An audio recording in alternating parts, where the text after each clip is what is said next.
Welcome everyone. Thanks for being here today. So very pleased to introduce Kirsten, Dr. Kirsten Oleson, our EKY WRRC speaker for today.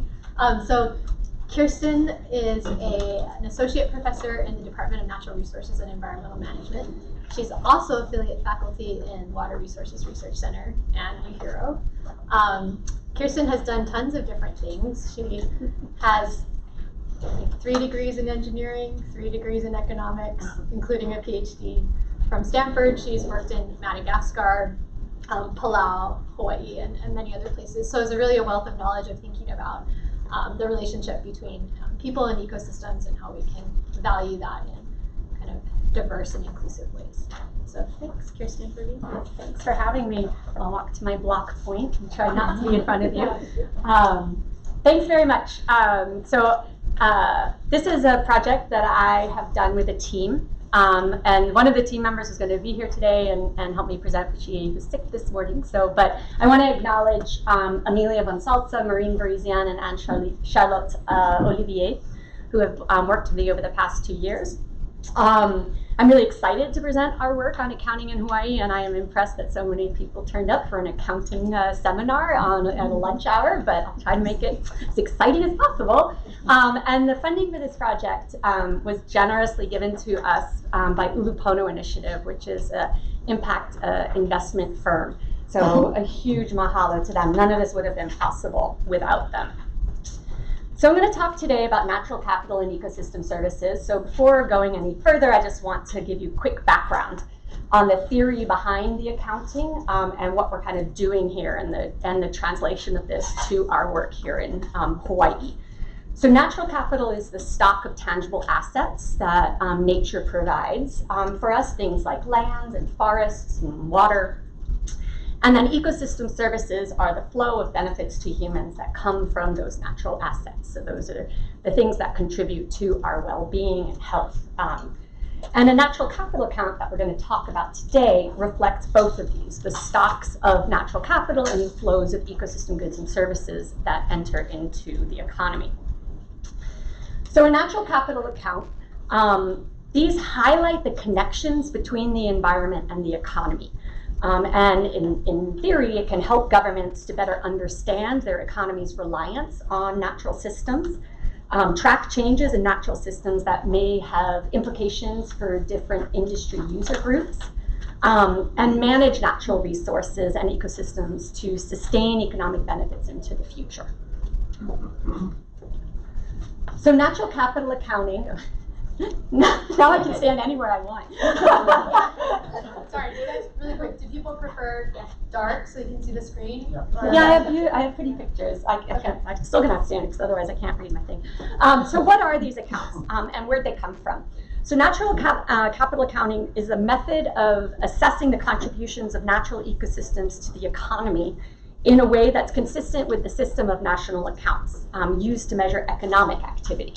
So the system of national accounts is a measurement framework developed by the United Nations that's been evolving since the 1950s to embody and it embodies the preeminent approach to the measurement of economic activity, economic wealth, and general structure of the economy. It's important because it's a coherent, consistent, and internationally agreed upon set of classifications and rules to track activity in the macroeconomy. It's used to show trends in national savings, investment, consumption, and these statistics are comparable across the globe, right? So all the nations use them. So it's a really powerful statistical data set. Natural resources are a huge capital asset in our economy, but we don't track them in the system of national accounts. So over the past several decades, the United Nations and partner organizations have started to develop a standard framework for natural capital accounting called the System of Environmental and Economic Accounting, or SEEA, which you'll see the acronym come up. This parallels and uses all the principles of the system of national accounts. So these are the statistical standards. So the SEEA, there's the central framework, and this applies the accounting principles, the concept, structures, rules, and principles of the system of national accounts to environmental information. The power of the central framework, it comes from its capacity to present information in both physical and monetary terms. The central framework has been approved for water, energy, timber, agriculture, and fish. A separate set of accounting tool is more experimental. This one, the experimental ecosystem accounts, it is not in the central framework yet. It's still being developed and tested and used. It's designed to track the extent and condition of ecosystem assets beyond just their timber and their fish and the water, but actual ecosystems and the flows of services they provide to people in the economy. Flows like pollination or recreation, things like that. The ecosystem accounts are very experimental because the modeling of ecosystem services, that science just isn't there yet to standardize it and apply it everywhere, but we're working on it. Okay. So I have been working over the past couple of years on a national level working group sponsored by the USGS Powell Center and the National Science Foundation Social Environmental Synthesis Center to compile the first ever natural capital accounts for the United States. So this team, it includes a lot of agencies like NOAA and USGS, EPA, Bureau of Economic Analysis. We built accounts for land, water, and ecosystems for the US. The land accounts include metrics like land cover, land use, land value. Ecosystem accounts that we did just for the southeast of the United States included a host of accounting variables such as crop pollination, avian biodiversity, and wildfire mitigation. The water accounts, which is what I'm going to concentrate on today, include water assets, or the stocks of water at the beginning of an accounting period, water use by industry throughout the accounting period, water quality, which encompasses the important fact that it's not just about quantity of freshwater resources, but their quality, water productivity, or the GDP that each sector of the economy produces per unit of water use, and water emissions account, which attempts to link various water pollutants to the responsible sector. So for a Hawaii water account that I'm going to present in a bit, we only really focused on water use and supply. So we still have a lot of work to do for water quality and other aspects of the accounting framework. Okay, so if I haven't convinced you yet, one more slide about why use natural capital accounts.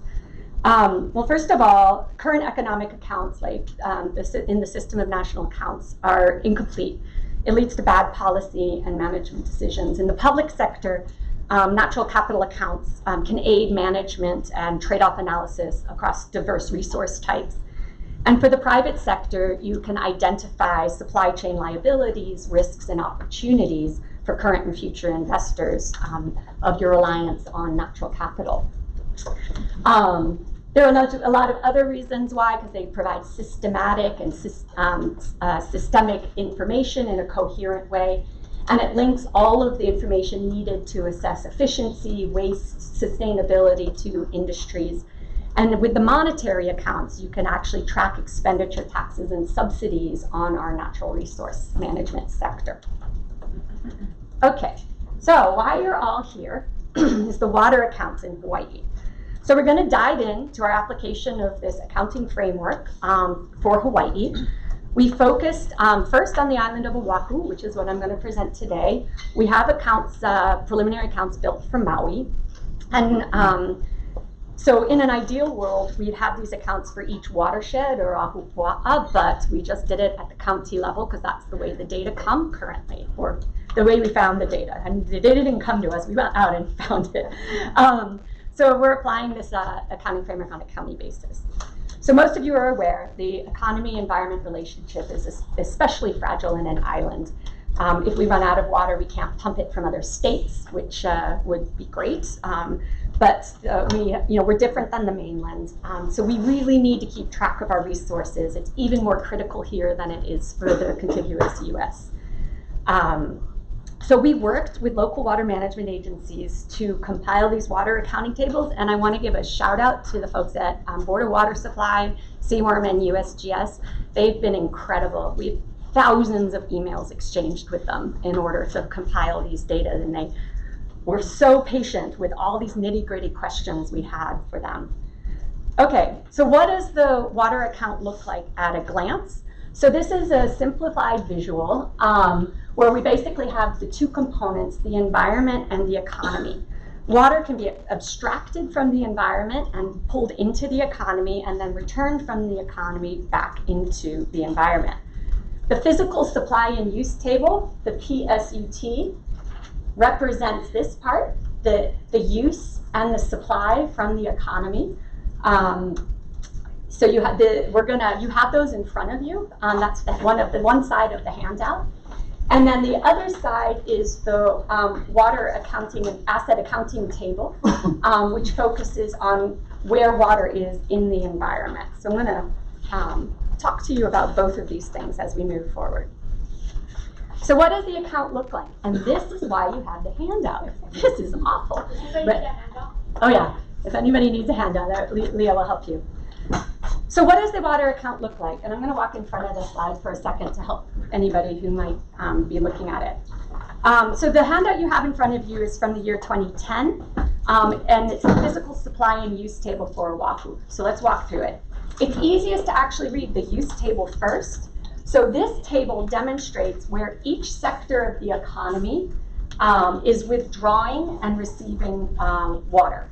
So the supply table then up top shows you how water leaves each economic sector. So this is the use, and this is the water leaving the sector. So starting with the use table, the columns at the top, so public supply, domestic, aquaculture, livestock, etc., are the economic sectors that we have divided the economy into, and then the rows are the place, the source of the water that these sectors are using. In the supply table, it has a similar structure to it, right? But you know that down here, it shows the second half of the process, how water leaves the economic sectors after use. And we're going to break this down, but this is like the ultimate result of this project is spreadsheets like this for each year, and I'm going to show you how we did it.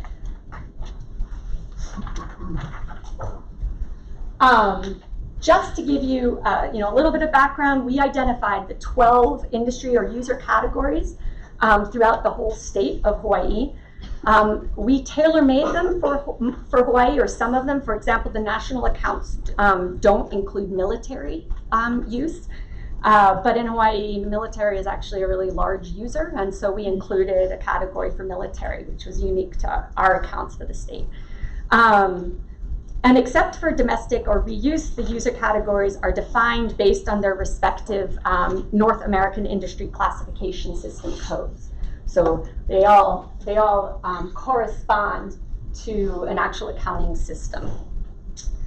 So they're self-explanatory for the most part, but just to highlight that public supply is water pumped by the municipality or private suppliers and distributed to end users. So it's kind of an anomaly in the table, but you'll see that in a second.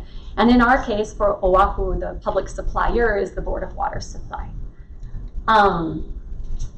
So looking at your supply and use table, on the you see the components from the environment within the economy, AET, and consumption. So we split. Water can be abstracted from the environment, specifically from soil water, from surface water, or from groundwater. We also disaggregate the water by salinity. We use seaworm's definition for salinity, so fresh, brackish, and saline with certain milligrams per liter chloride in each. Salinity is actually one of the many examples where the different agencies could collaborate better with one another to set similar cutoffs, because the data get packaged and binned, but seaworm has different salinity cutoffs than, for instance, Board of Water Supply and USGS has yet another set. So it makes getting the data to match up very difficult. So there are three ways water can leave the economy and return to the environment. There are losses, right, is the first. And losses are the water leaving the system in transit through leaky pipes, for example. The key here is that the losses occur before it actually enters the economic activity it was intended for. Waste is understood broadly as the returns to the part of the environment that we withdrew from. So it usually occurs via wastewater treatment plants or on-site disposal systems, and return it to the surface water or groundwater sources. But the economic sectors can also return water directly to the environment. So I'll start making more and more sense as we go through, but just to give you a little bit of the background. And then evapotranspiration in accounting terms can either be evaporation or evapotranspiration, any process where water completely leaves the accounting system, so it kind of disappears, either through the plant transpiring or the animal breathing it out, and that sort of thing. Before we get into the nitty-gritty, I'll just give you the punchline up front. What water is used by which sector of the economy? There's something very bizarre going on.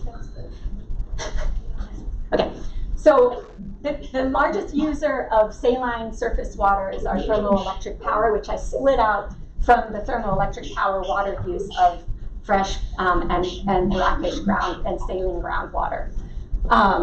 And then we have our domestic supply, our domestic users, which include households, resorts, etc.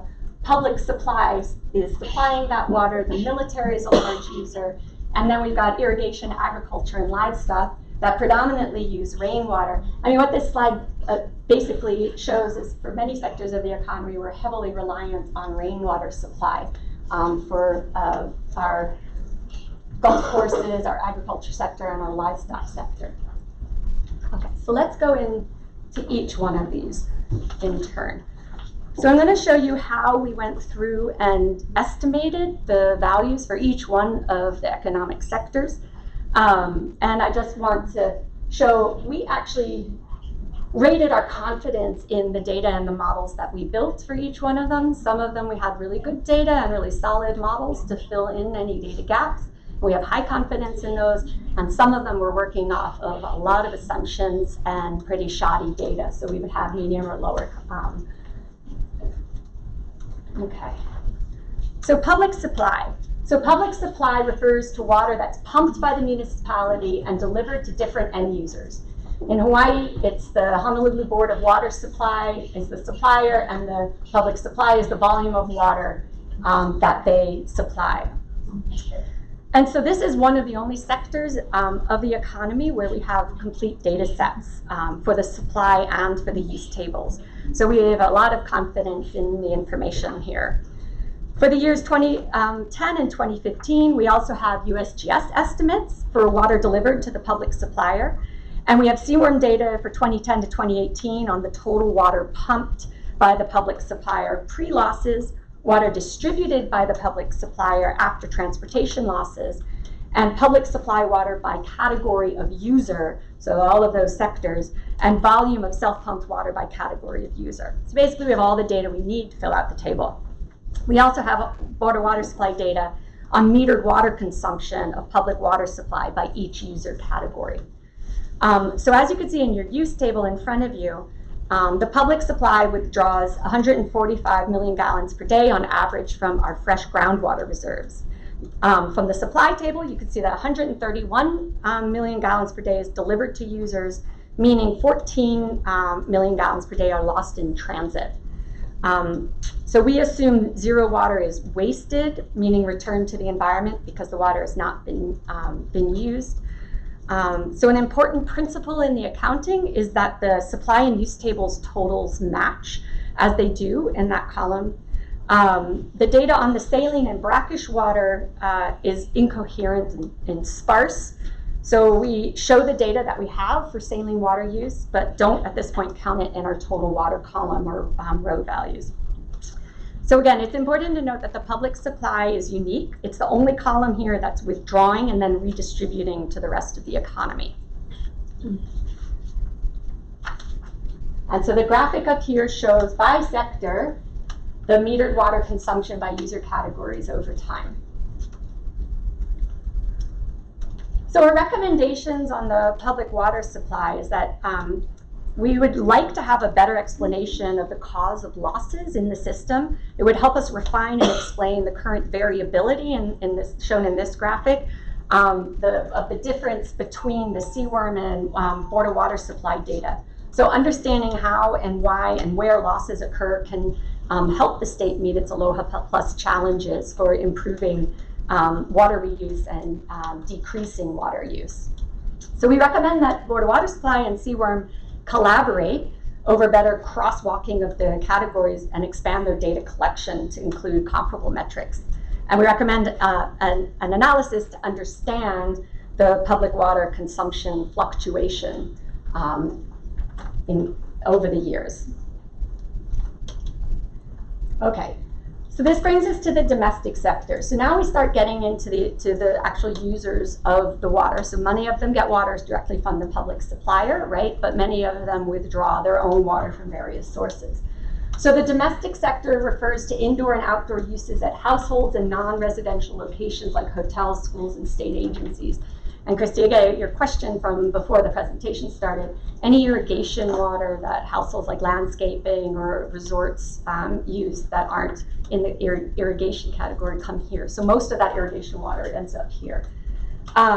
So domestic users account for 90% of the public supply, and public supply water accounts for 99.5% of the domestic water use. So the main, it's mainly from the public supplier. So you think that then that the supplied water, the self-supplied water is small, but we have anecdotal evidence that domestic users are diverting stream water and utilizing rain catchments. We just don't have any data for that, right? Seaworm has been working on gathering surface water data use, but those data are really preliminary, and I'll talk about them in a bit. But just to, this is one example that, our accounting tables are only as good as the data that we have. And in this case, we don't have those data. The domestic sectors remained one of the largest users of water in the island for the past decade. And the sources of that domestic water is pretty constant. The vast majority comes from publicly supplied water.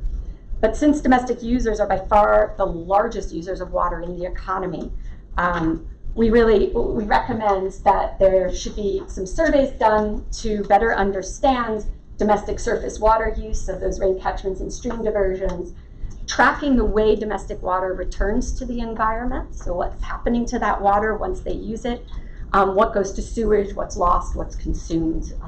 We made a lot of assumptions about that in order to fill out these tables. Okay. So a quick step here to say that the data from USGS, Seaworm, and Board of Water Supply provided a substantial portion of the data that we used to create the accounts. But some sectors, like the ones I'm going to talk about next, aquaculture, livestock, agriculture, and irrigation, required some modeling using GIS and so we want to recognize Tom, the geography department at UH Manoa, for rainfall data, soil moisture, and evapotranspiration GIS maps that we used in the coming modeling. We also needed land cover data for a couple of the sectors. So we identified land cover maps. Our criteria was to find layers that had a detailed list of land cover types that we could estimate water needs and evapotranspiration for our accounting period 2010 to 2017. So depending on the information needed, we used different maps. But a key thing to realize is that we assumed the land cover in question didn't change during the period of time that we modeled 2010 to 2017. And that's just unfortunately because the different GIS products didn't exist with time series. So a lot of them are just a static assumption. So again, shout out to the Hilo Spatial Data and Analysis and Visualization Research Lab that have done the agricultural land use baseline map that you see here on the left. And then the UH Manoa Department of Geography land cover type for the state of Hawaii. We used this information as well. Okay, so to walk us through the various sectors, So aquaculture. So aquaculture is water used for production associated with raising organisms that live in the water. And our base hypothesis that water used to produce aquacultural goods is proportionate to the amount of goods produced, right? But that's proportional to the value of the sales, and that's what we have data for, right? That's the data point that we had to go off of. So we built a little model that's grayed out here that basically shows that we had to adjust the volume of sales for a fish price index to be able to get back to how much product was produced to get back to the water. We then were able to disaggregate by county. To get that, we simply deduced that county water use is proportional to county sales, right? So we just split it across proportionally across the counties. So this is the graphical representation of aquaculture water use by county for the last 7 years. You can infer trends because we had the data for each year, and we see that overall the water use is increasing across the state for aquaculture, and it's a relatively small sector compared to many of the others. But it's still a growing sector. So one of the things, the work in our PSUT, you'll see a lot of green cells where we had to make assumptions, and we generally assume 0 if we didn't know something. And so we assumed that 0 water from public supply goes to aquaculture. And we didn't find any data that would suggest otherwise. We also assume that aquaculture farmers aren't withdrawing from saline deposits of groundwater, so we assigned all of their water use elsewhere. The USGS data for the county water use for aquaculture gave us that water use, and then Seaworm gave us the industry's withdrawal of fresh brackish groundwater, fresh and or brackish groundwater. And then we use the GIS and rainfall maps to calculate the rain falling on the aquaculture facilities as another supply of water to the sector. In the supply table, we assume a certain amount is lost to evaporation, and that the remaining water is returned to the natural system. So these assumptions were based on consultation with aquaculture farmers who estimated that about 30% of water is lost to evaporation in their systems.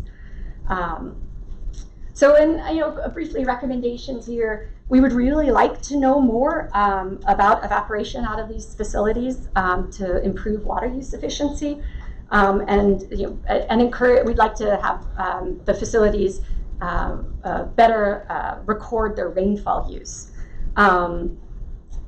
Hopefully they'd start disclosing their data. It's hard to get these data, and maybe statements of water used and returned to the environment would be a step in the right direction. But across all of the sectors that needed land cover data or GIS data, we would love the land cover data to be updated every year so we don't just have 1 year of data. So if anybody knows of anybody doing that, please let me know. And we expect, as I mentioned before, we expect the aquaculture sector to continue to grow as our wild-caught fish stocks decline. It's an important source of protein, and so pay attention to the water use and water use efficiencies in this sector. All right, livestock. So livestock is water use associated with livestock drinking water, feedlots, dairy operations, pasture irrigations, and other on-farm needs. Briefly, the groundwater data from Seaworm and USGS data provide information that went straight into here. We assume public supply, again, sends none of the water to the livestock operations because there is no evidence of that. We also used Seaworm's best estimate at surface water data set from 2015 to 2018. And this is the part I want to highlight here. The data set's a great idea. We know very little about surface water diversion, surface water use, how that water is used, how much is lost in transit from the conveyance means, how much leaves the system through animal consumption in the livestock sector, how much is returned to the system through wastewater treatment or direct returns. So we did our best. We divided the livestock sector into 2 components, the farm component and the pasture component. We use the ag census data on the number of livestock head on Oahu. We coupled each with the water use coefficients to calculate the water needed for the livestock. But that's a bare estimate of the needs, right? Obviously, the consumption value from that is low compared to the actual consumption value. And then we split the water use into consumptive and non-consumptive use. So remember, the consumptive basically leaves our accounting system, it's gone, and the non-consumptive has some form of return to the environment. On the pasture component, so a lot of the livestock spend their time out on pasture, so we use the GIS data and the rainfall and evapotranspiration maps to calculate rainfall on these systems, how much is lost through evapotranspiration. So we assumed pasture area remains constant over time. Again, a major assumption that is wrong, but the best available data. Okay. So overall, our recommendations to help improve the livestock industry water estimates. Livestock's actually, is small on Oahu. So on the PSUT in front of you, the table, it's not very important, but we need to get this model right because as we expand to other islands where the larger livestock sector, we'd like to have more accurate information. So, our theme across this entire project has been that the agencies, the data providers, utilize the various GIS programs and synthesize their GIS information so that we can get a coherent story of land cover and and rainfall, et cetera. And you can begin to put them all together to get a complete picture. The other theme is the surface water data. We just know so little about surface water, and it's a real shortcoming of understanding water use in these sectors.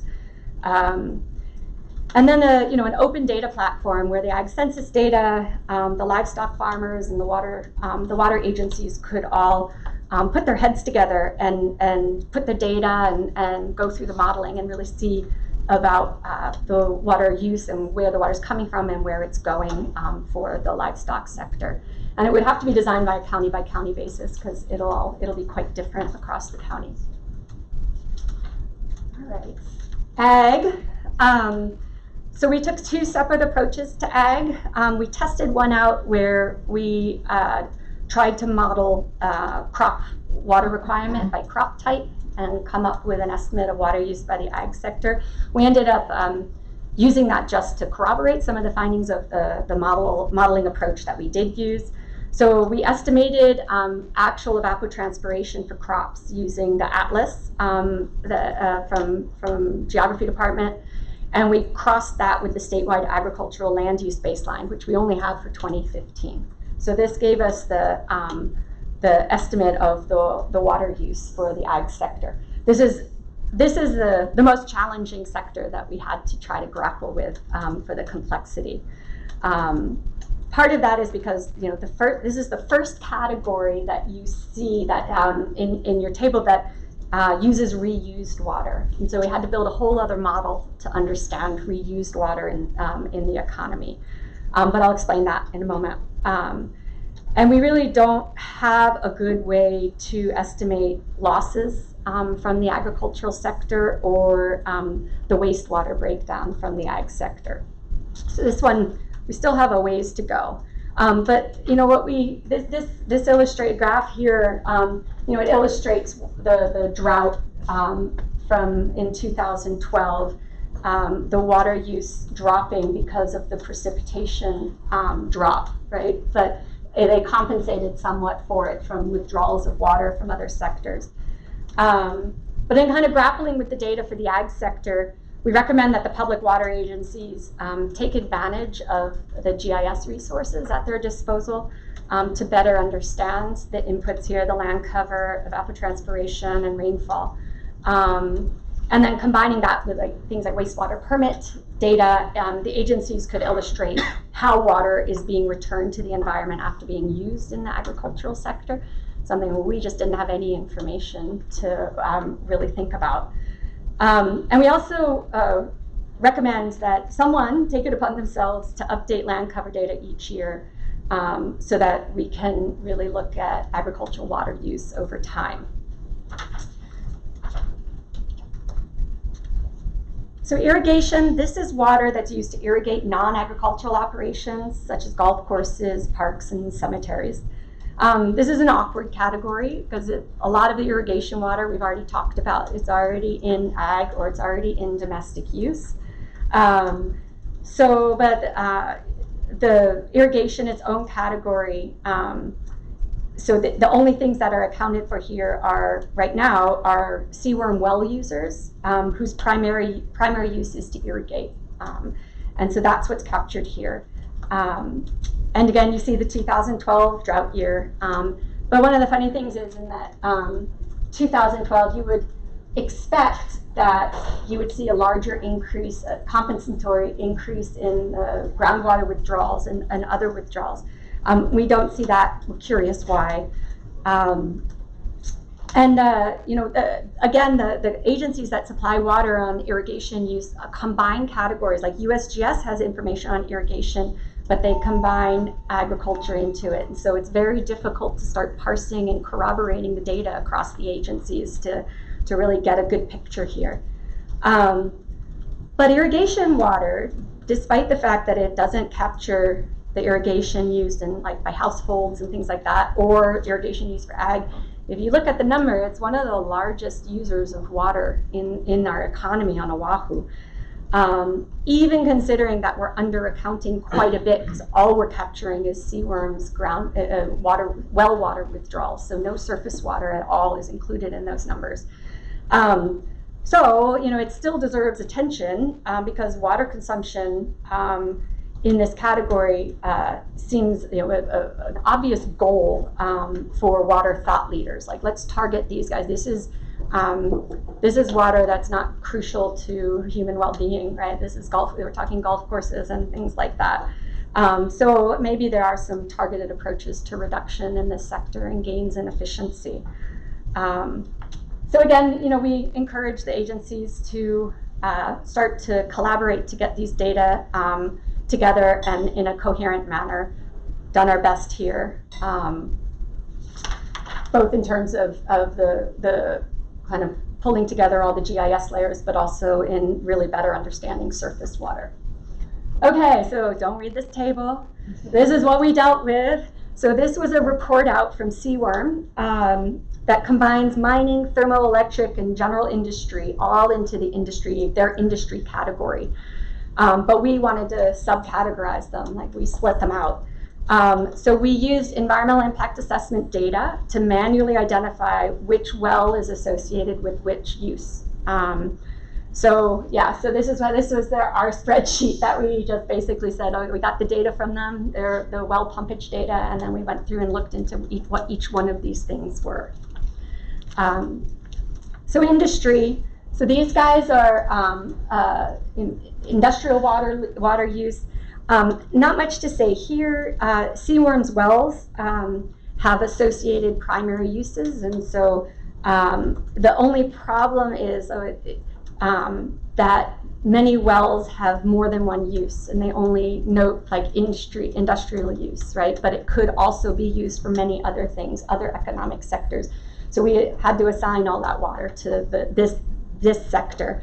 There's no way of understanding how a well owner, it just says I'm an industrial well, and they may still also do thermoelectric, for instance, or something else with that water, and there's no way of understanding that yet. So that would be great if well owners actually had to say partition their water and report that to authorities. Right, so we see a drop in water in this time in 2013. Don't really know why. It could be the closure of the HECO Honolulu power plant related to that, which just speaks to the fact that some of those industrial categorized wells were actually using the water for something else, if that's true, right? And that we just didn't know that they're diverting the water to the power plant. So there's a lot of opacity here that we would, opaqueness that we'd like to clarify. if the well water users had to report more detail about their water use and the returns to the environment. So the thermoelectric is the story. All of these plants that use water, mainly they use the saline surface water, so they pump water in from the ocean. And the freshwater, groundwater withdrawal is a very small portion. So there's not really necessarily much water efficiency to be gained. We didn't pay a lot of time in analyzing this sector. Mining. So mining is a small industry on Oahu. There are only 3 active mining wells. And again, the sector is such a small water use. We didn't really prioritize building a complex model. We just report out the mining water used here. But the data illustrates, there is an increase in the number of mining operations starting in 2013, but also an increase in water use within each mining operation. So they're pumping more and more water each year. Our military, this should just be a big black box, because basically it's a big black box. We're not at all sure what happens in the military facilities. We know how much water they use, but what it's used for, where it goes, and all of that, we're actually pursuing some contacts in the facilities of the military facilities to get some granularity here.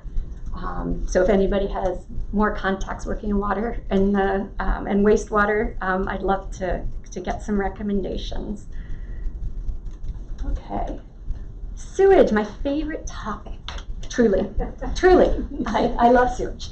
Okay, so but here the idea is that what we're trying to do is the sector of sewage. So this is a similar, kind of like one of those bizarre sectors, because it actually is getting water from those other economic sectors, right? And we're trying to understand that flow. So it's the wastewater coming from all the other user categories, then treated and either discharged into the environment or recycled. And the reason I love it is because it keeps our shorelines safe, right? But also because there's so much potential here, and so much about being able to reuse this water and finding efficiencies in our water system through the sewage category. So we found here that it was actually quite difficult to pull together the information. Wastewater treatment plants are permitted by the Department of Health to collect, treat, and discharge wastewaters at a location different to the wastewater point of generation, right? So to make things more complicated, the treatment plants have different types of permits, and they're not managed by the same branch at the Department of Health. So you have to go to both the Clean Water Branch and the Safe Drinking Water Branch.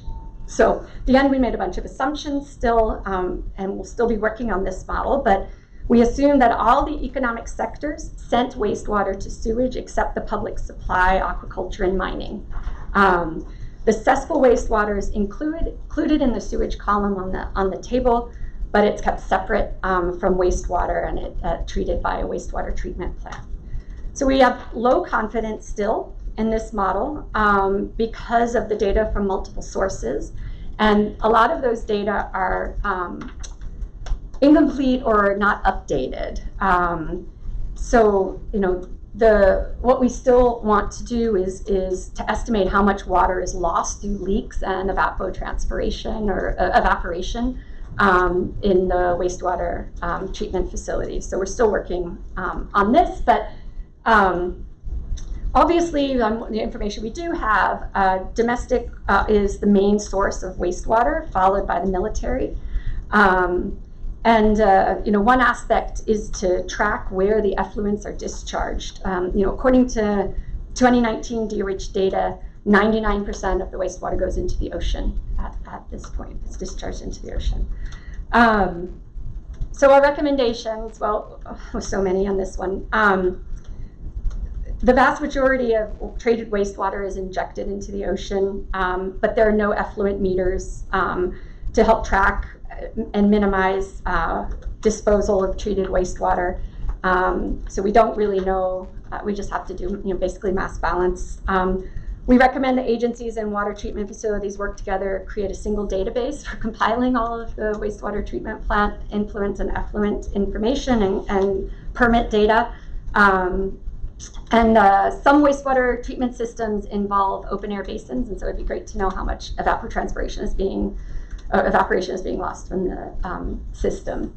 So we've still got some work to do on the sewage model. Similarly, on the reuse model, the idea here is that some of the water treated by the wastewater treatment plant and that meets recycled water criteria can be sent back into the economy and reused. We really want to further develop this because this is, again, an Aloha Plus Challenge goal of reusing more water.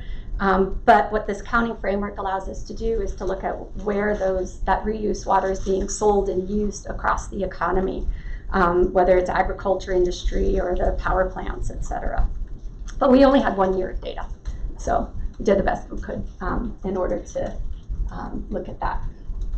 Okay, sorry. All right, I'm gonna just very briefly mention the water assets account table, flip side of your paper. So the PSUT shows the flows of water assets and how they benefit us in our different economic sectors. The WAT, the water assets account table, shows the opening and closing stocks of water, and the assets at the beginning and the ending of any accounting period. So just to simplify this, it's like where is all the blocks, how much water is in each one of the blocks. The table, reports, it basically uses the PSUT information as the inputs to subtract from a opening stock of water, which is across the top. It then says how much is added, how much is lost, right? So that's the PSUT information, and a closing stock of water. Perhaps no big surprise to anyone in this room, we don't have data for opening stocks of water. And CWRM basically uses sustainable yield as the opening stock and then subtracts everything off and then sustainable yield again, right? So as more information becomes available about the stock of water in our systems, we'd be able to do a lot more work on the water assets account table. But what we did do is we modeled the additions and reductions to surface water and groundwater from the various sectors, right? That's from the PSUT. And so we can see where there have been additions or reductions and from which sectors of the economy those have, that have driven those. All right, so our next steps, I mentioned a lot of them throughout the talk, but we'd like to move on to the water productivity account. Actually, some folks at UHERO are working on really understanding the economic benefit of water throughout each one of these industries. Start developing the quality accounts. So again, I'm mentioning not just quantity, it's quality. So getting the data together, there's accounting principles to be applied there. And then expand to other islands, pending interest and funding. We've been busy engaging with different agencies and kind of showing this information, trying to show that water as a system, looking at climate vulnerabilities, for instance, and ideas for how this could be used. An obvious thing, as I mentioned a couple of times, is the Aloha Plus Challenge, and it's linked to the Sustainable Development Goals. Natural capital accounts more broadly can help inform these discussions by bringing empirical evidence to measuring the achievement of the goals. Okay, thanks to Ulupono for funding the work, and thank you to all of you for going through it with me. I know it's a lot of detail, but I'm happy to talk through it and get any suggestions or questions from you. Thank you.